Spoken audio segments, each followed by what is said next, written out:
नमस्कार, आप देख रहे हैं के न्यूज इंडिया खबर उत्तर प्रदेश की बुलेटिन। मैं दीपिका आपके साथ खबरों की शुरुआत करेंगे। उससे पहले नजर डालते हैं एक नजर हेडलाइंस पर।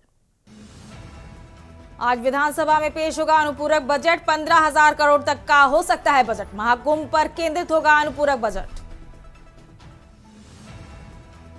पल्लवी पटेल ने खत्म किया धरना। सुरेश खन्ना के आश्वासन के बाद धरना खत्म। सदन में बात रखने का दिया आश्वासन। विधानसभा परिसर में धरने पर बैठी थी पल्लवी। महाकुंभ से लौटने वालों को बिना टिकट सफर पर विचार। जनरल कोच में 200 से 250 किलोमीटर तक का ट्रैवल कर सकेंगे। 3,000 स्पेशल ट्रेन चलेंगी। लखनऊ में कारोबारियों को राहत। ईडा करेगी आवेदनों की जांच। 11 बिल्डरों का आवंटन किया था रद्द। यूपी कांग्रेस कमेटी कल करेगी विधानसभा का घेराव। संभल हिंसा फर्जी एनकाउंटर के विरोध में करेंगे घेराव। विरोध को लेकर प्रशासन अलर्ट। यूपी के 31 जिलों में घने कोहरे का येलो अलर्ट। दिन में गिरेगा पारा। बूंदाबांदी के भी आसार। अयोध्या सबसे ठंड रहा। आप देख रहे हैं के न्यूज, खबरों का सारथी। अब रुक करते हैं खबरों की ओर। संसद के शीतकालीन सत्र पर बड़ी खबर आज पेश होगा। One nation one election bill Lok Sabha में पेश किया जाएगा। बिल अर्जुन राम मेघवाल 12 बजे पेश करेंगे बिल। लखनऊ से अहम खबर आपको बता रहे हैं। अर्जुन राम मेघवाल 12 बजे बिल पेश करेंगे। संसद के शीतकालीन सत्र पर अभी तक की बड़ी खबर आपको बता रहे हैं। आज पेश होगा one nation one election bill. Lok Sabha में पेश किया जाएगा बिल। लखनऊ से अहम खबर आपको बता रहे हैं। अर्जुन राम मेघवाल 12 बजे पेश करेंगे बिल। संसद के शीतकालीन सत्र पर इस वक्त की बड़ी खबर आपको बता रहे हैं। आज पेश होगा one nation one election bill.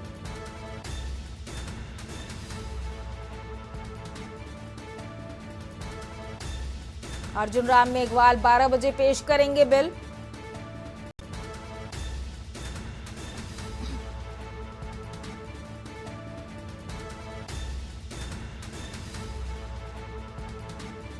Lucknow से अहम खबर आपको बता रहे हैं। One nation one election bill आज पेश किया जाएगा।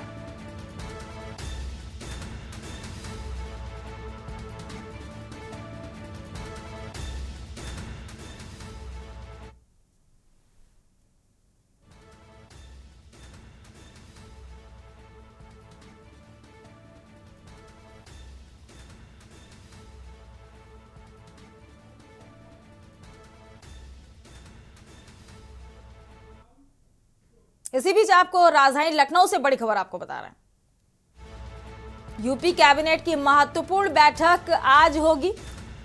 लखनऊ से अहम खबर आपको बता रहे हैं। सीएम योगी की अध्यक्षता में कैबिनेट बैठक की जाएगी। आज सुबह 9:30 बजे कैबिनेट बैठक होगी। लखनऊ से अहम खबर आपको बता रहे हैं। 5 केडीसीएम आवास पर कैबिनेट बैठक होगी। कैबिनेट बैठक में अनुपूरक बजट पर लगेगी मुहर। सीएम योगी की अध्यक्षता में कैबिनेट बैठक होगी। लखनऊ से अहम खबर आपको बता रहे हैं। आज सुबह 9:30 बजे कैबिनेट की बैठक होनी तय हुई है। सीएम आवास पर कैबिनेट बैठक होगी।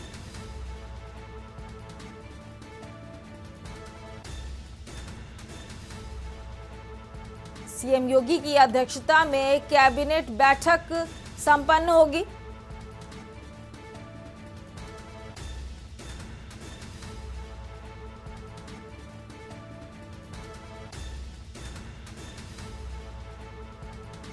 इस बैठक में अनुपूरक बजट पर मुहर लगेगी। बैठक की अध्यक्षता सीएम योगी आदित्यनाथ करेंगे।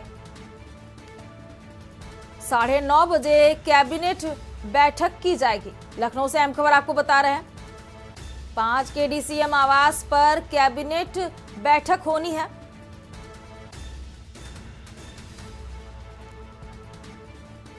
यूपी कैबिनेट की यह महत्वपूर्ण बैठक होगी।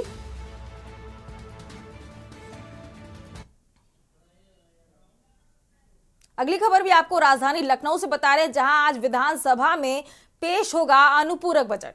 15,000 करोड़ तक का हो सकता है बजट। महाकुंभ पर केंद्रित होगा अनुपूरक बजट। बजट को आज कैबिनेट से मिलेगी मंजूरी। लखनऊ से अहम खबर आपको बता रहे हैं, 15,000 करोड़ तक का बजट हो सकता है। महाकुंभ पर केंद्रित होगा अनुपूरक बजट।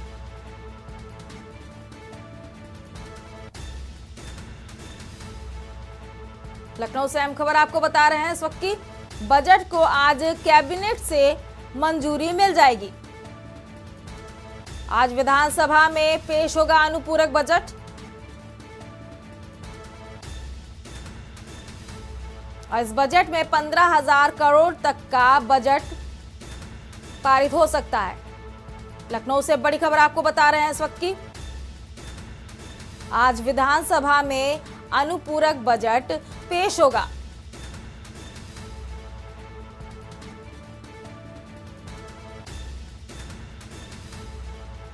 महाकुंभ पर केंद्रित होगा अनुपूरक बजट।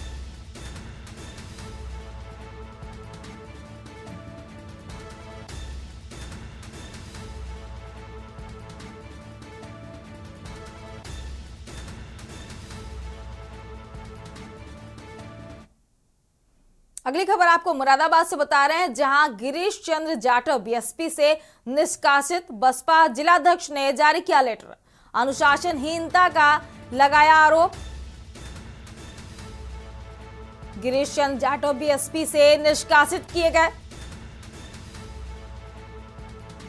बसपा जिलाध्यक्ष ने जारी किया है लेटर। कहा अनुशासनहीनता का आरोप लगाया है। मुरादाबाद से आपको इस वक्त की बड़ी खबर बता रहे हैं, गिरीश चंद्र जाटव बीएसपी से निष्कासित कर दिए गए हैं।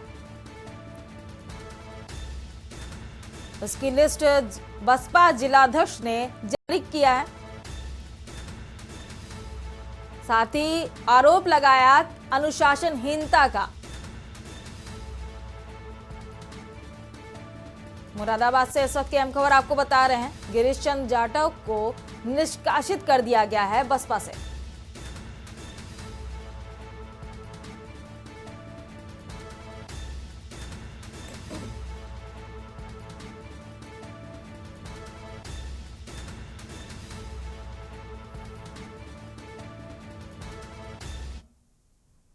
चलिए बढ़ते हैं अगली खबर की ओर। अपना दल की नेता और उत्तर प्रदेश की सिराथू सीट से विधायक पल्लवी पटेल ने अपना धरना खत्म कर लिया है।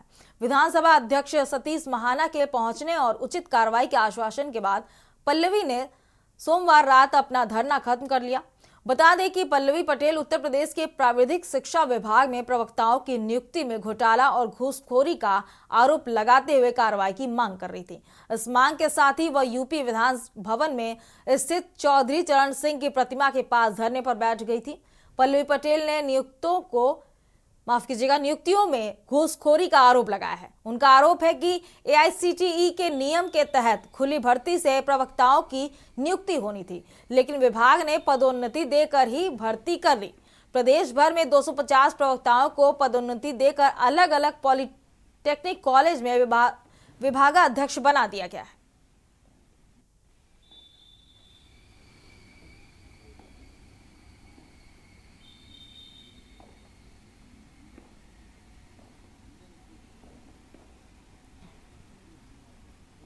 अब बढ़ते हैं अगली खबर की ओर। अगली खबर आपको कौशाम्बी से बता रहे हैं, जहां जिले के पिपरी थाना क्षेत्र के पिराई गांव में युवक पर चाय पान की गुमटी में आग लगाने का गंभीर आरोप लगाया गया है।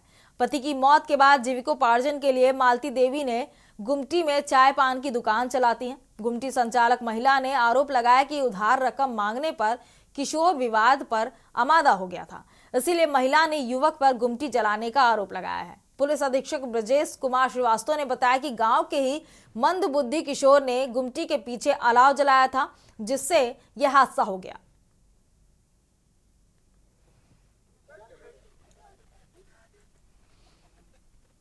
ये गुमटी पेरई गांव में लगी हुई है, एक महिला की है। इसके पीछे पुआल रखा हुआ था, जहां एक नाबालिग बच्चा जो 14 साल का है, जो थोड़ा सा मंद बुद्धि भी बता रहे हैं उसे, वो आग तापने के लिए उसने माचिस लगाया था। उसी पुआल से उसमें आग लग गई थी। बच्चे को ले आया गया था, पूछताछ के बाद उसे छोड़ दिया गया है और इसमें किसी प्रकार का कोई फाउल प्ले नहीं पाया गया। चलिए यूपी की खबरों में बढ़ते हैं अगली खबर की ओर। अगली खबर आपको हरदोई से बता रहे हैं, जहां 6 माह से लापता चल रहे युवक का शव गन्ने के खेत में पड़ा पाया गया। हालांकि परिजनों ने मृतक के कपड़ों से मृतक की शिनाख्त की है, लेकिन पुलिस ने शव की पहचान के लिए डीएनए टेस्ट कराने की जानकारी दी है। बता दें कि बीते 24 जून को शाहबाद क्षेत्र के अहमदनगर निवासी भगवान शरण प्रजापति पुत्र राजकुमार गायब हो गया था। पुलिस ने परिजनों की सूचना पर गुमशुदगी दर्ज की थी। अब खेत से नर कंकाल बरामद होने पर परिजनों ने शिनाख्त तो कर दी है, लेकिन इसकी पुष्टि के लिए डीएनए टेस्ट कराएंगे। एसपी ने तहरीर मिलने पर रिपोर्ट दर्ज किए जाने की जानकारी दी है। नगर, ये बासित नगर का मजरा है। इसमें भगवान शरण प्रजापति के पुत्र हैं राजकुमार, जिनकी ये संभावना बताई जा रही है, जिसमें कुछ स्केलेटन मिले हैं, जिसमें इनके कपड़ों से इनकी पहचान ये लोग कर रहे हैं। ये भगवान शरण प्रजापति का ही गन्ने का खेत है। इसी के बगल वाले गन्ने के खेत में जो मुरली का है, उसमें ये कंकाल मिले हैं। पुलिस द्वारा इसकी जांच की जा रही है। इनकी गुमशुदगी लिखी गई थी 17/7/24 को। ये 24/6/24 से गायब थे। गांव वालों का ये कहना है कि यहाँ उस समय बाढ़ का समय चल रहा था, काफ़ी पानी था। चूँकि इनकी पहचान कपड़ों से हो रही है, इसका आगे हम लोग डीएनए कराएंगे, परिवार से मिलान कराएंगे कि ये राजकुमार का ही शव है। खबरों का सिलसिला लगातार जारी रहेगा। रुकते हैं छोटे से ब्रेक के लिए, जल्द हाजिर होंगे। ब्रेक के बाद वापस आ चुके हैं और रुक करते हैं खबरों की ओर। अगली खबर आपको सिद्धार्थनगर से बता रहे हैं, जहां बीमार पत्नी को पति ने कलेक्ट्रेट परिसर में छोड़कर लगभग 12 साल के बच्चे को लेकर फरार हो गई। वहीं पत्नी बच्चे की मांग कर रही है। पीड़िता ने जिलाधिकारी से न्याय की गुहार लगाई है। सूत्रों की माने तो पति पत्नी का आपसी विवाद चल रहा था। पीड़ित महिला चलने में असमर्थ है। एसडीएम सदर ने एम्बुलेंस को दी सूचना। मौके पर एम्बुलेंस पहुंची, लेकिन बीमार महिला एम्बुलेंस से अस्पताल नहीं पहुंची। मामला इटावा थाना क्षेत्र के ग्राम सहियापुर का है।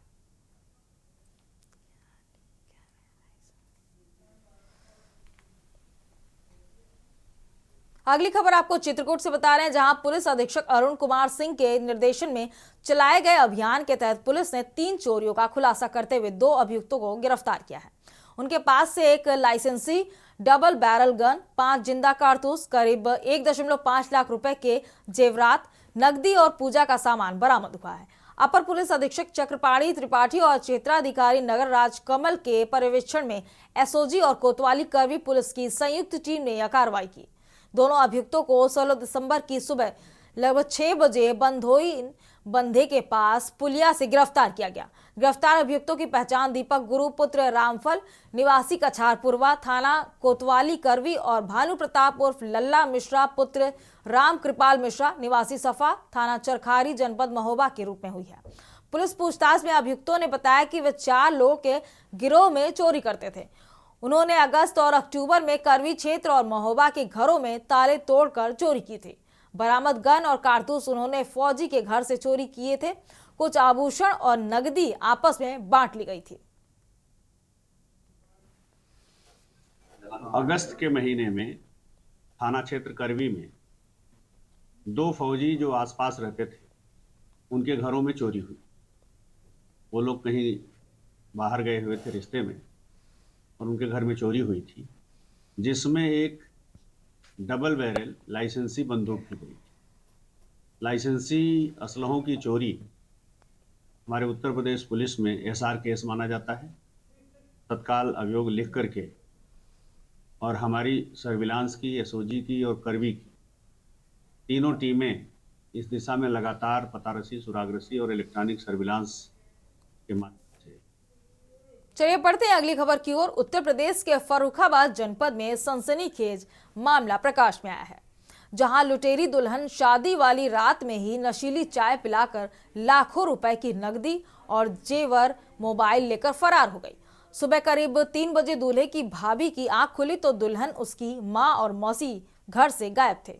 इसके बाद परिजनों को जगाया गया तो दूल्हा और उसकी मां बेहोशी हालत में पड़े हुए थे। दूल्हा और उसकी मां को सामुदायिक स्वास्थ्य केंद्र शमशाबाद में भर्ती कराया गया। परिजनों ने बताया कि लुटेरी दुल्हन लाखों रुपए की नकदी, जेवर और मोबाइल लेकर फरार हो गई है। दुल्हन का नाम है पूजा और उसके पिता का नाम मालूम नहीं है। लुटेरी दुल्हन जनपद हरदोई के कस्बा हरपालपुर क्षेत्र की बताई जा रही है। मझिया सुखदेव दूल्हे का रिश्तेदार बताया जा रहा है, वह भी गायब था। ढाई घाट पुल के नीचे गंगा घाट से सुबह करीब 10 बजे लोगों ने पकड़कर पुलिस को सौंप दिया। पुलिस लुटेरी दुल्हन की तलाश में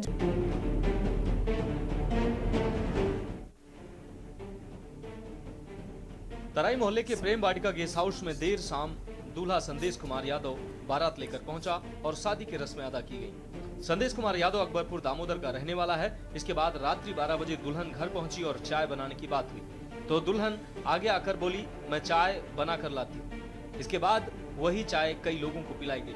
हालांकि दुल्हन के हाथ की बनी चाय दूल्हे और उसकी मां समेत अन्य लोगों ने चाय का घूंट पिया, जबकि कई लोगों ने कड़वी चाय होने की बात कहकर उसे नहीं पिया, जिसके बाद घर परिवार के सभी लोग सो गए। ये नशा की गोली पिलाई गई। कैसे, पूरी घटना बता दें। चाय ठंडी 1 बजे रात बनाई, हमने पी नहीं। किन्ने बनाई? बहू ने बनाई थी। अच्छा, बहू ने बनाई थी, हमने पी, हमने देखी कोई हम बराबर हमने देखे और 3 आदमी ने 3 नशा बैठे हो। इनकी चाचा की शादी थी शाम को। शादी होने के बाद सब शादी वादी हो के घर पर गए। घर पर 1 बजे रात के पहुँचे तो वहाँ चाय बनाई। चाय बनाई तो मम्मी चाय बनाई। उनने की चाची बोली, इनकी वो बोली तो हम बनाए। उनने की तुम बनाए, उनने बनाए। उनने पता नहीं उसमें क्या मिला है तो चाय बस अब चाय पे आई। कुछ लोगों ने पी तो कड़वी लगी, किसने किसौर फेंक दे, किसौर पी ली। इन लोगों ने ज्यादा पी ली थी। अच्छा, और बारात कब भाई? शाम को, रात ही आज ही। आज। अच्छा, कहाँ के थे ये लोग? ये लोग थे हरपालपुर के। तो फिर जब से दुल्हन कहाँ है? दुल्हन रात में फरार। 2 बजे कुछ लेके गई? सामान लेके गई, पैसों ले गई। क्या क्या ले गई? तोड़ियाँ थे, कुंडल जाले थे, कुंडल थे, लर थी, हार तो सब जेवर ले गई। सब और मोबाइल मेरे कहीं, हम तो को नींद नहीं आ रही, नींद में हमने मोबाइल दे दिया, मोबाइल भी ले गए। सुबह करीब 3 बजे दूल्हे की भाभी ललिता उठ गई। सुबह दुल्हन और उसकी मौसी गायब मिली। आपको बता दें कि घर में दुल्हन और उसकी मौसी एक कमरे में सो रही थी, दूल्हा दूसरे कमरे में था। दुल्हन की मां अलग लेटी थी। दूल्हा पक्ष ने बताया कि शादी होने से पहले मंजिया सुखदेव को 2.5 लाख रुपए दे दिए गए थे। इसके अलावा लाखों रुपए की नकदी, जेवर, मोबाइल लेकर दुल्हन अपनी मौसी और अपनी मां के साथ फरार हो गई। दूल्हा और दूल्हे की मां बेहोशी हालत में सामुदायिक स्वास्थ्य केंद्र शमशाबाद में भर्ती कराया गया, जहां उनका उपचार चल रहा है। परिजनों ने बताया कि लुटेरी दुल्हन लाखों रुपए की नकदी, जेवर और मोबाइल लेकर फरार हो गई है। नाम पूजा है। लुटेरी दुल्हन हरदोई के कस्बा हरपालपुर क्षेत्र की बताई जा रही है। मझिया सुखदेव दूल्हे का रिश्तेदार बताया जा रहा है, वह भी गायब हो गया था। लेकिन ढाई घाट पुल के नीचे गंगा घाट से सुबह करीब 11 बजे लोगों ने उसे पकड़कर पुलिस को सौंप दिया। इसके बाद पुलिस लुटेरी दुल्हन की तलाश में जुटी हुई है। चलिए बढ़ते हैं अगली खबर की ओर। उत्तर प्रदेश के कानपुर का चिड़ियाघर इन दिनों साइबेरिया और मध्य एशिया से आए प्रवासी पक्षियों से गुलजार है। वैसे ऐसा हर साल होता है जब इस मौसम में विदेशी मेहमान कानपुर आते हैं। देखिए हमारी एक खास रिपोर्ट। उत्तर प्रदेश के कानपुर का चिड़ियाघर इन दिनों साइबेरिया और मध्य एशिया से आए प्रवासी पक्षियों से गुलजार है। वैसे ऐसा हर साल होता है जब इस मौसम में विदेशी मेहमान कानपुर आते हैं।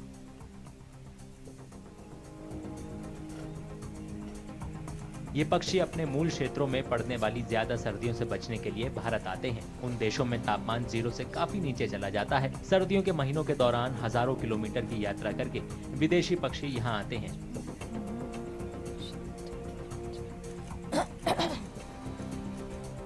जैसे ही विंटर स्टार्ट होता है नवंबर एंड से और कभी कभी तो मिड ऑफ नवंबर से यहाँ पे विदेशी पक्षियों का आवागमन शुरू हो जाता है। ये जो प्रवासी पक्षी हैं ये साइबेरिया जो ठंडी जगह है उस तरफ से ये लोग आना शुरू करते हैं और ये लगभग 3 से 4,000 5,000 किलोमीटर ट्रेवल करके हमारे भारतवर्ष में मेहमान बन के आते हैं। चिड़ियाघर के अधिकारियों के मुताबिक कानपुर चिड़ियाघर के अंदर 18 हेक्टेयर जमीन सर्दियों के मौसम में पक्षियों के लिए घोंसला बनाने और प्रजनन के लिहाज से काफी अच्छी है। कि जो हमारे यहाँ जू जो है ये नेचुरल फॉरेस्ट है और इसमें 18 हेक्टेयर में हमारी एक लेक है, नेचुरल लेक है कानपुर शहर में। ये जो वेटलैंड है ये इनके लिए एक बहुत अच्छा अवसर उपलब्ध कराता है इनको ब्रीडिंग के लिए, इनकी नेस्टिंग के लिए। तो ये जो पक्षी आते हैं ये अपनी नेस्टिंग यहाँ पे करते हैं, घोंसले बनाते हैं और अंडे देते हैं और इन्हीं में बच्चे ग्रो करके ये डेवलप होकर के यहाँ से जब जाड़ा ख़त्म होता है जनवरी फरवरी मार्च के आसपास तो ये जब इनका क्लाइमेट जो होता है इनको फेवर करता है तो यहाँ से वो फ्लाई करके वापस अपने कंट्रीज़ को जहाँ से आए वहाँ पर निकल जाते हैं। प्रवासी पक्षी आमतौर पर मार्च तक चिड़ियाघर के आसपास रहते हैं। इससे कानपुर चिड़ियाघर पक्षी प्रेमियों, प्रकृति प्रेमियों और लोगों के लिए आकर्षण का केंद्र बन जाता है।